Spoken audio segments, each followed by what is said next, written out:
Right, so Keir Starmer's Labour. Despite headline polling figures implying he's on course for a record-breaking supermajority, all very much despite the fact he is about as personally popular amongst the general public as a bag of cement gone hard, is, behind the scenes, still losing councillors and still losing council by-elections that follow.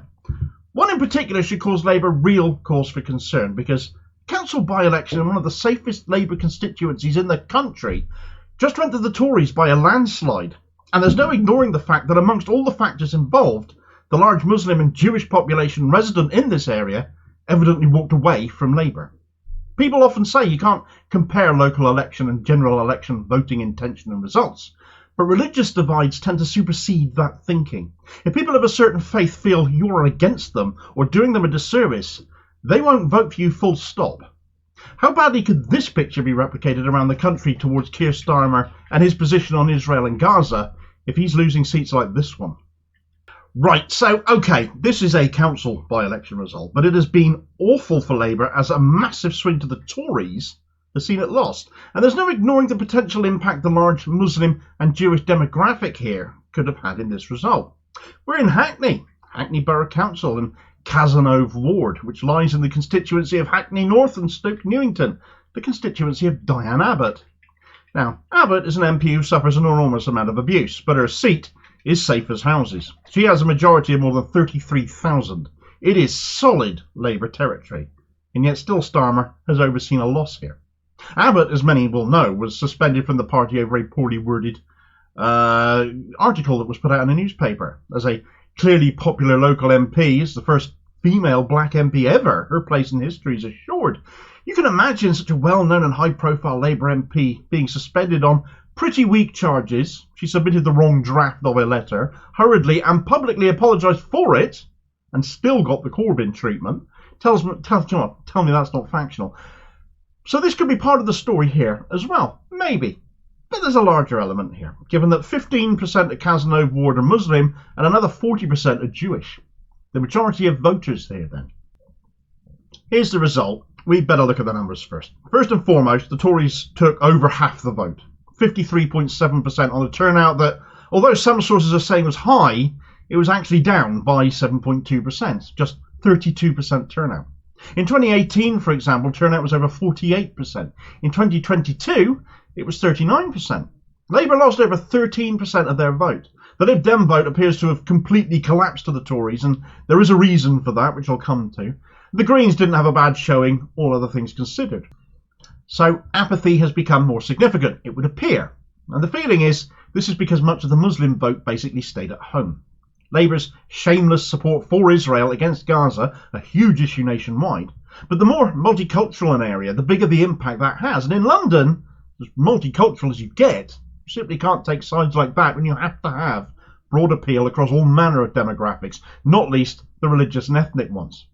Of course, for as much as Starmer supports Israel and conflates that with Judaism, as Zionists do, much of the Jewish population here in Cazenove are Haredi Jews, Orthodox Jews, who are much more likely to be anti-Zionist. So siding with Israel isn't going to win Starmer brownie points with his Middle East attitude, as it is with that demographic either. In fact, the Jewish vote had a Jewish candidate to vote for here, the former Lib Dem candidate turned Tory, Ian Shearer, hence why the Lib Dem vote trotted off to the Tories. The thought of ever voting Tory would be anathema to me, but not to Liberal Democrats, it would seem. So the Jewish vote has ended up bolstering the Tories, and is likely what got them over the line here. Shearer was also a former councillor on Hackney Borough Council, it would appear, before he got ousted in 2018 by Labour winning all three of the available seats for Cazenove. Corbyn was such a loser though, wasn't he? All three seats were Lib Dem before him, and they made them all Labour. It's only under Starmer that Labour is now losing these seats again, and for the first time ever, a Tory has now won one of them, albeit a former Lib Dem. That Corbyn victory, incidentally, was largely due to young Haredi Jews out campaigning on housing issues, but you know, he was such an anti-Semite, wasn't he? So a lost Muslim vote and a shifted Jewish vote, and this isn't unique to Cazenove either. The reason the vacancy came up here to begin with was because one of Labour's councillors stepped down to become mayor of Hackney, her predecessor there resigning after having been caught partying with the Labour councillor Thomas Dewey, later convicted for possession of indecent images of children, the story of which I've covered previously. Labour held the mayoralty and on a much reduced majority as a result. So reputationally, Labour are suffering in this area, not just because of the international stance of the party regarding Israel and Gaza, Starmer's stance basically, but also reputationally locally, and that was also a factor this time around in Cazenove as Labour ended up suspending their candidate, Laura Pascal, over transphobic social media content. A pinned tweet of hers said that trans women are not female, by definition they are male, only for Labour to reinstate them 24 hours before people went to the ballot, because winning, they clearly decided, was more important to them than responsibility or discipline in Labour, depending on whether or not you're a rotten lefty, of course. But surely there aren't many of those left in Labour anymore.